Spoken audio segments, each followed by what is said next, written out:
this tutorial, I'm going to show you how to access and operate the user control panel, or the user CP, of the FotoZoomer community. In order to access the control panel, once you're logged in, you'll press the settings button at the top right of your page near the logout link. You'll be taken to this page here, which may or may not be blank depending on the posts and threads you subscribe to. Now, in an earlier video, I described the subscription options available for threads and forums.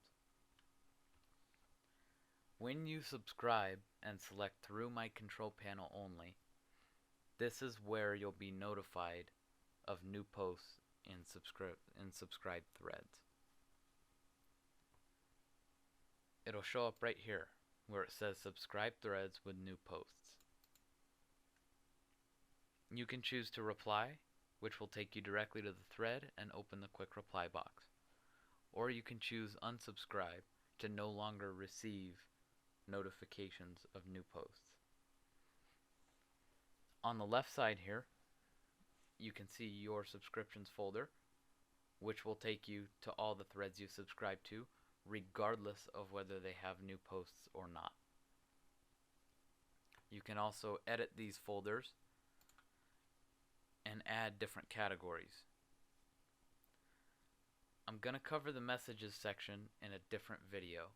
The reason for that is because the messages/private messages section is a complex feature, and it takes a little while to get used to and to understand, and it can be kind of cumbersome at times. So I'm going to go over that in another video so I can cover it in depth. Down here under My Settings, you have your profile options. When you edit your profile, you can edit the information that you entered when you registered, and also some information that you weren't able to enter when you registered. You can edit your email and your password. You can edit your first and last name or your FotoZoomer ID. You shouldn't ever need to edit those two options, but if you need to for whatever reason, you're able to do so. You can edit your date of birth and the privacy setting of your date of birth. You can choose whether or not to show it. By default, for privacy reasons, we have it set to not show your date of birth to anyone except the administrators of the forum. In other words, FotoZoomer staff. You can choose to display only your age, only the day and month of your birthday, or your age and your full date of birth. You can choose to enter your handles and usernames for different instant messaging applications: ICQ, AIM, MSN, Yahoo Messenger, and Skype. You can leave those blank if you don't have any of those, or if you don't want to share them. Your location is optional, but that is where you live, or where you work, or where your store is located. This is public.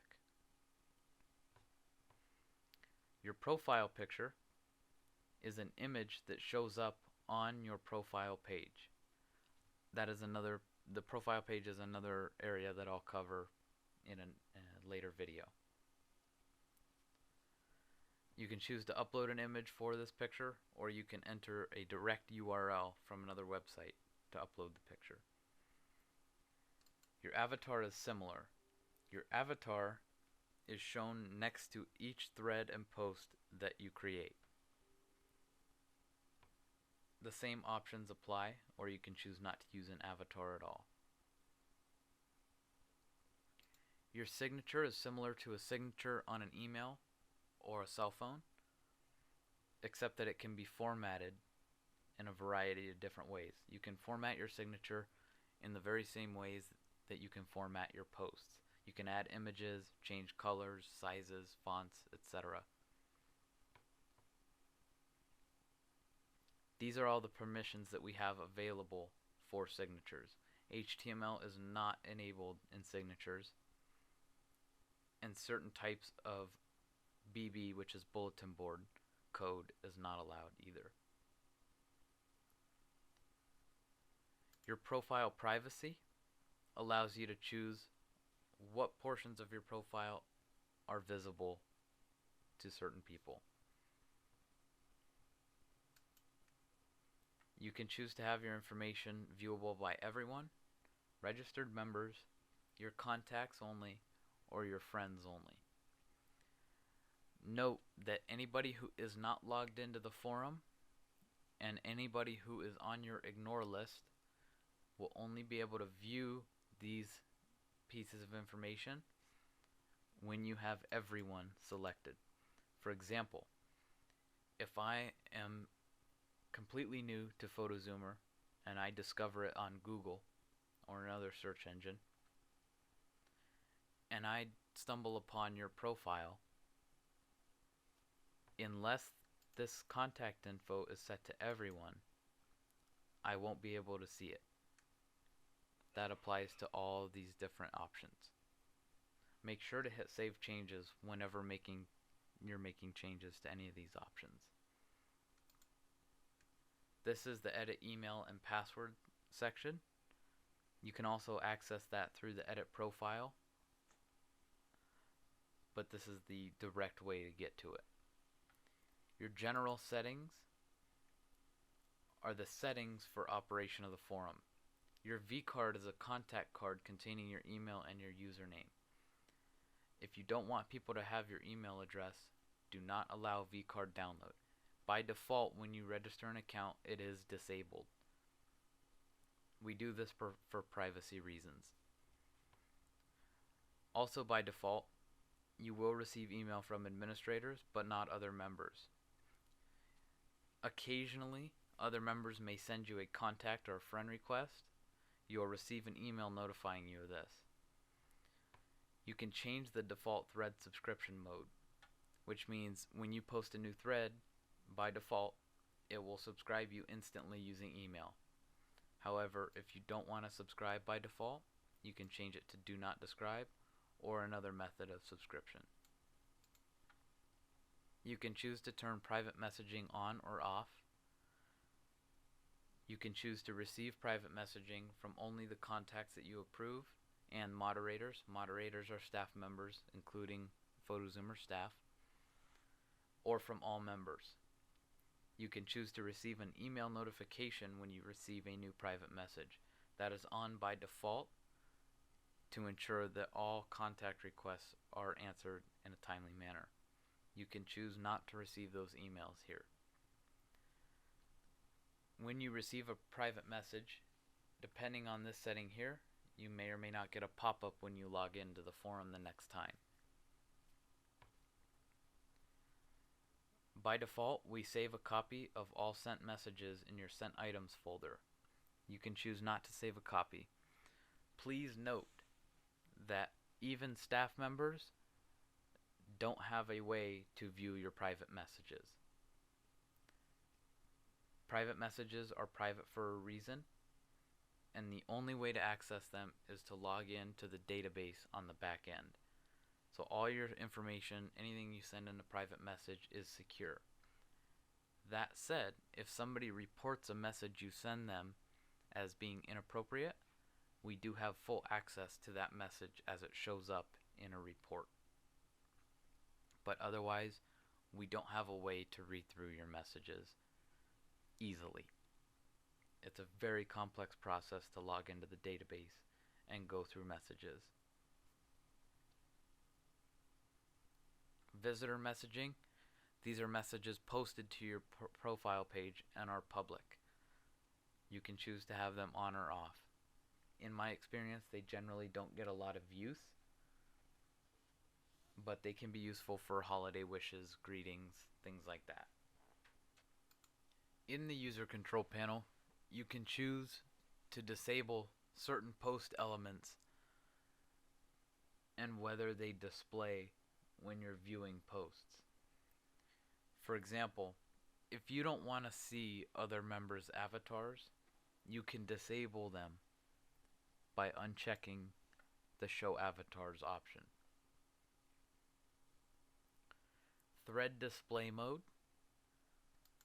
offers 4 different options to choose from in regard to the way that posts and threads are displayed. For a detailed explanation of these options, view the FAQ, which will go over each of them. They are a little confusing at first, but I encourage you to try them out and see which one you like best. For example, you can choose them, by default it's linear oldest first, but you can choose them to be newest first, so you see the newest post at the top when you first click on it. There's also threaded mode and hybrid mode. Hybrid being a hybrid of threaded and linear. You can choose the number of posts to show per page. So if a thread has multiple pages of posts, you can reduce the number of pages to sort through with this option here. You can specify a time period that you'd like to see threads in certain forums. So if you'd only like to see threads from the past year, you can show threads from last year or show everything. You can set the start of the week as part of the time zone options and modify those time zone options that you entered when you registered for the forum. The message editor interface is the interface in which you type a post. That's that gray and white box I showed you in the other video that allows you to format your posts and add images, colors, fonts, sizes, etc. The enhanced interface is enabled by default, and that's the interface that I've demonstrated. The basic editor is simply a box where you can type things, nothing else. The standard editor has a few more controls, but doesn't have all the options available. We only have one forum skin, which is the look and feel of the forum, so you won't need to worry about this option. If we do add additional skins, we'll make a video showing how to choose them and what they are and what they mean for your experience on the website. You can choose whether to enable or disable enhanced attachment uploading. The enhanced attachment upload tool allows you to organize your uploads, such as pictures and files, rather than just uploading them into a thread. If you're using an old computer or an old web browser, you may have problems with this tool. If you experience those problems, you can either contact us for help or try disabling this option first. You can choose to show or hide user customizations. We've disabled this feature on most user groups. So for the majority, this won't be a useful option to choose from. However, if something slips through the cracks and we haven't gotten to it yet, you could stumble onto a user's page that could be colorful. If you don't like color, you can choose to hide those colors. You can edit your ignore list, adding or deleting people to it. Your ignore list is a list of members whose posts you don't want to see and you don't want to hear from. If a member is on your list and you stumble upon a thread in which that member has posted, you will see a notice that a post exists from that member, but it is not being shown due to that member being included in your list. However, this doesn't prevent you from seeing the posts entirely. You can choose to see them on a case-by-case basis. Your networking section allows you to add friends and contacts. This is similar to the ignore list, except it's the opposite. These are people that you may contact or whose posts you may view frequently or in particular. You can add people to this list. A friend carries greater weight than a contact. Event reminders. If we ever begin to use the calendar feature and there's an event posted on the calendar, you'll receive event reminders that you choose in this area here. The attachment section of your control panel is a list of the attachments that you've posted in threads and replies. All the settings that you've made changes to in this section come together to form your profile page, which you can access by clicking My Profile or your username up at the top. What you'll see on this page is your username, your profile picture, your user title, which is set by administration standards, what you're doing on the website, your join date, last activity, your friends list, albums you've created, groups, permission groups, recent visitors to your page, your activity, visitor messages that are posted on your profile, the information that you've submitted when you registered and otherwise, an expanded list of your friends, and in the VB download section, these are the downloads that you've uploaded. However, this will be empty for most everybody but administrators because no one is allowed to upload to the website. Any files that are uploaded to the website will be done through an administrator. So it will show up on administrators' accounts but not your own. You can see your own latest started threads, latest posts, or send private messages from the profile page. Every member has a profile page, and again, going back to the last video, you can change the privacy settings and how this is displayed. Obviously, since I'm logged into this account and this is my account, I'm seeing everything.